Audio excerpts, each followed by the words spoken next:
আসসালামু আলাইকুম। সবাই কেমন আছেন? আমি বরাবরের মতোই আশা করি সবাই অনেক ভালো আছেন। ভালো থাকা মানে যে একদম খুব সুখে থাকা, খুব সুস্থ থাকা আ তা একদমই না। মানে ভালো থাকা মানে হলো ছোট, ছোট আনন্দ, ছোট, ছোট সুখ, ছোট, ছোট দুঃখ, ছোট, ছোট না পাওয়ার বেদনা সবকিছু মিলিয়ে পরিবারের সাথে থাকা অথবা পরিবার দূরে থাকলেও পরিবারের টাচে থাকা, স্পর্শে থাকা। সবকিছু মিলিয়ে এবং স্রষ্টাকে স্মরণ রাখা এবং সমাজ, সংস্কৃতি সবকিছুর ভিতরে নিজেকে ওয়াকিবহাল করে রাখা সবকিছু মিলিয়েই আসলে ভালো থাকা। একা, একা ভালো থাকা যায় না। আমরা সামাজিক জীব, আমরা মানুষ অভ্যস্ত এইভাবে, তাই না?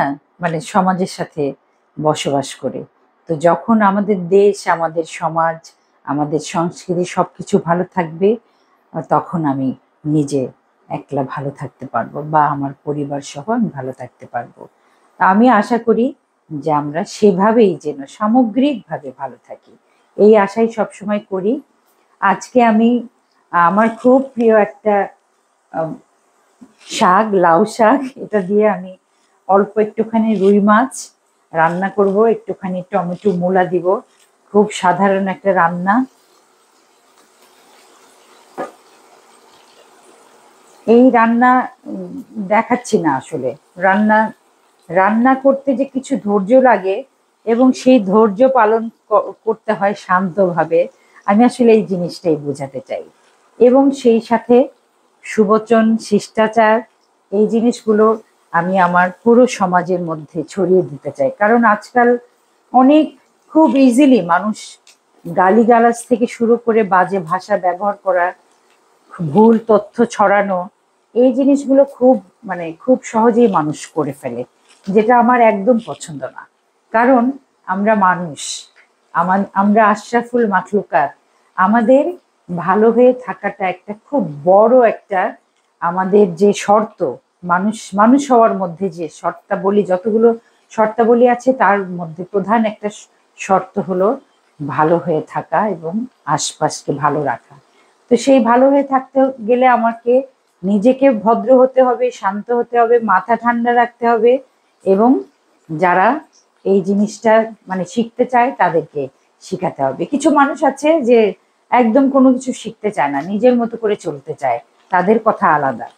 আমি তাদেরকেও বলতে চাই, তাদেরকেও শিখাতে চাই। এটাই আমার মানে সদিচ্ছা বলতে যা বোঝায় এটাকেই বলে। সুপথে আনতে চাই, এই কথাটা অনেক বড়। সুপথ জিনিসটা অনেক বড় একটা ব্যাপার। আমি তাদের একটা মোটামুটি একটা পথে নিয়ে আসতে চাই। এটা আমার একটা স্বপ্ন, আমার মনুষ্য জীবনের স্বপ্ন। যাই হোক, আমার পেঁয়াজটা ভাজা হচ্ছে, আমি আবার আসছি। আমি এবার মশলা দিচ্ছি, সামান্য একটুখানি আদা বাটা, রসুন বাটা, জিরা বাটা। অনেকে মাছের সালুনের আদা বাটা দেন না, যেহেতু এটা রুই মাছ আমি আমি দেই। আমার কাছে তো স্বাদের কোনো দিক ওদিক মনে হয় না। এখানে হলুদ, লবণ, মরিচ যা লাগবে না আগে থেকে গুছিয়ে রেখেছি।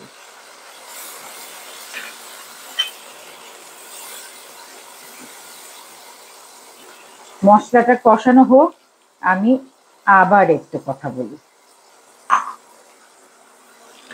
এই যে রান্না করব, এটা ধরেন উদাহরণ যে রান্না করব, তার আগে যা যা দরকার সব কিছু হাতের কাছে গুছিয়ে নিই। এটা একটা মানে একটা শান্তিপূর্ণ একটা অবস্থানের একটা ব্যাপার।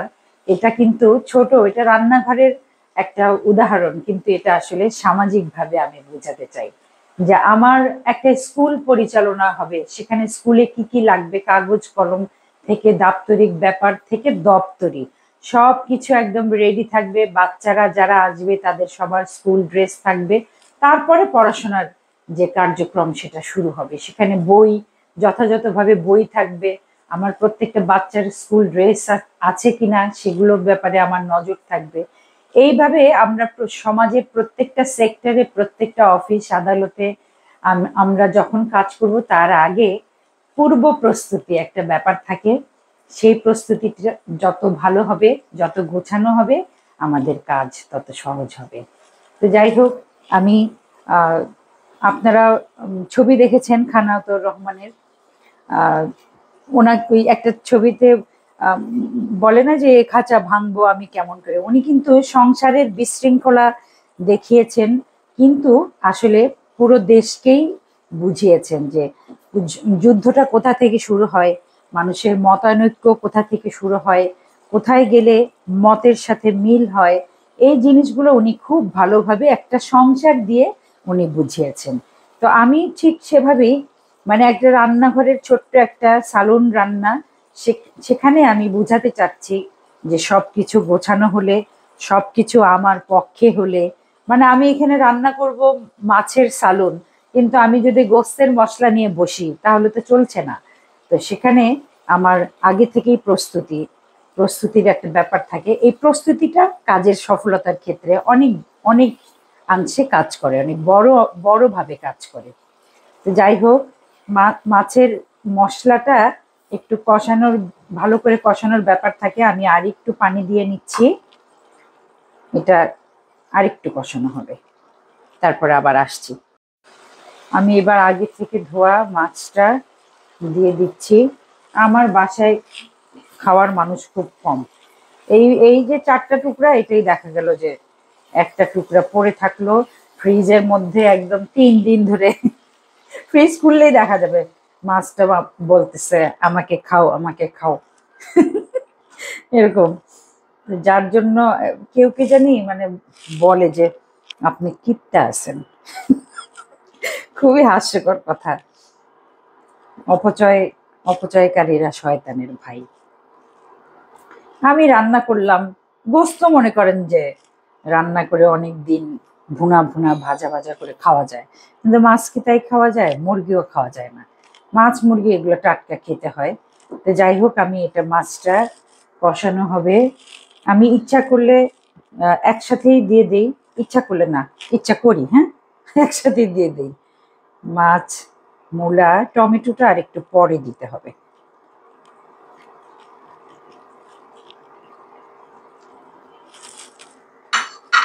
তো যেহেতু বাচ্চারা খাবে না, কাঁচামরিচের ঝালটা মাছের মধ্যে ঢোকা খুবই প্রয়োজন। একটু ঢাকা দেই। আচ্ছা, আবার আসছি।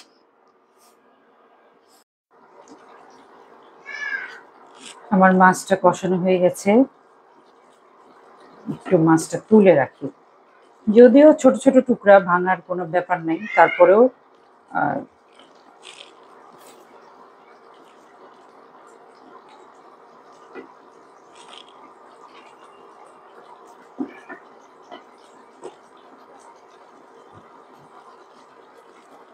এবার আমি টমেটোগুলো দিই।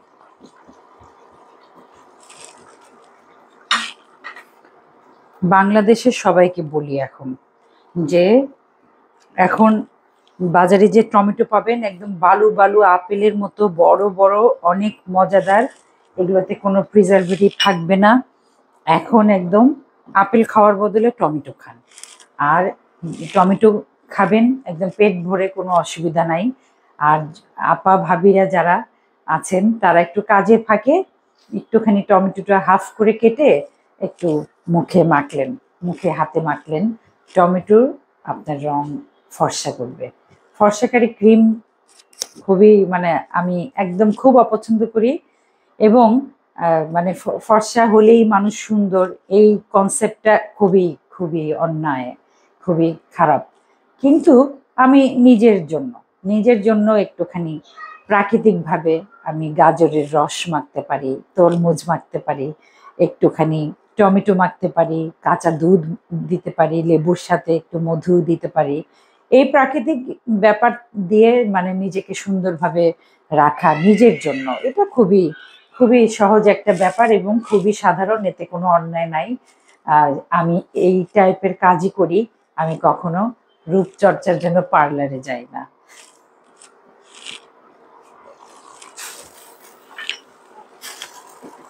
সেই ক্ষেত্রে টমেটো তো একটু লাইকোপিন আছে, মানে যে লাল লাল সবজি বা ফল সবই খুবই উপকারী। আর টমেটোটা যেরকম আমাদের দেশে খুব মানে শীতকালে খুব সহজলভ্য, কিন্তু টমেটো যে কত একটা মূল্যবান সবজি সেটা বলাই বাহুল্য। আমার এটা আর একটুখানি সিদ্ধ হবে, তারপরে আমি আবার মাছটা দিব।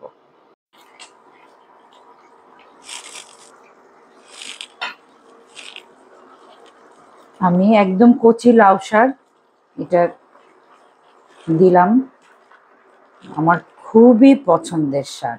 এই লাউ শাকটা যখন মানে সেদ্ধ হওয়ার সময় যখন একটা গন্ধ হয়, সারা ঘর মৌ মৌ করে। শাক সবজি আসলে অনেক বেশি ভালোবাসি, এবং আমি জানি যে আল্লাহর নেয়ামত, কত যে কিছু খেতে দিলেন আল্লাহ আমাদেরকে, তা বলাই বাহুল্য। এই জন্যই সবসময় আমি বলি আলহামদুলিল্লাহ, আলহামদুলিল্লাহ, আলহামদুলিল্লাহ। যে সারাক্ষণ মন মন চায় যে সারাক্ষণ এই জপের উপরই থাকি, কিন্তু জীবন জীবনটাও তো অনেক কর্মময়, তাই না? সেখানে তারপরে যতক্ষণ আমার মনে হতে থাকে আমি বলতেই থাকি। আমার মা বলেন যে দমটাকে কাজে লাগাও, দমটাকে কাজে লাগাও। আমি বলি মা কিভাবে? তো মা বলেন যে শোনো, যখন চুপ করে থাকবে তখন তোমার জিভ উচ্চারণ করবে লা ইলাহা ইল্লাল্লাহু, কেউ টের পাবে না। ওইটা একটা আলাদা আলাদা জব। যাই হোক, এই এই ধরনের কথায় আবার অনেকে অনেক রকম মন্তব্য করেন। আমাদের শিল্পীদের ডানেও যেতে মানা, বায়েও যেতে মানা। তো আমি আর এগুলার কেয়ার করি না, আমার মতো আমি থাকি। আমার এই শাকটা পানি ছেড়ে দিবে, মোটামুটি হয়ে গেলে এরপরে আমি ফাইনালি আবার মাছ। শাকটা প্রায় হয়ে আসছে, মূলাও সিদ্ধ হয়ে গেছে, এখন মাছটা আবার দিয়ে দিলাম।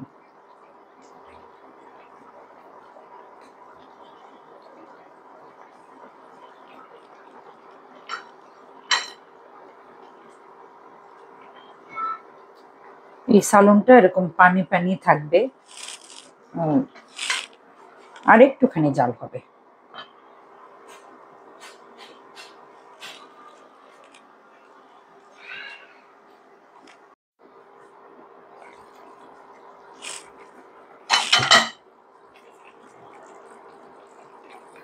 আমার মনে হয় আমার রুই মাছের সালুন, মূলা, টমেটো, লাউ শাক দিয়ে রুই মাছের সালুন রান্না হয়ে গেছে।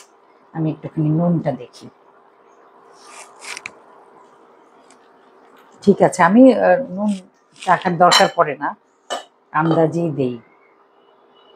কম দিন হলো তো আর রান্না করি না। এখানে একটা কথা বলি, আপনারা সবাই বলেন যে যে রাঁধে সে চুলও বাঁধে।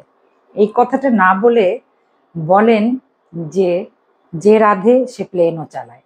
কারণ আজকাল মহিলারা একদম দেশনেত্রী থেকে শুরু করে সমস্ত রকম সেক্টরে তারা এত মানে একদম প্রধান চালিকা শক্তির কাছে পৌঁছে গেছেন অনেক আগেই। কিন্তু এই যে যে রাঁধে সে চুল বাঁধে, এই কথাটা আসলে পুরুষরা মহিলাদের ওই যে একসময় বলতেন অবলা নারী, ওরকমই শোনা যায়। তো যে রাধে সে চুল বাঁধে, এই কথাটা বলবেন না। অবশ্যই চুল কি আপনারা বাঁধেন না?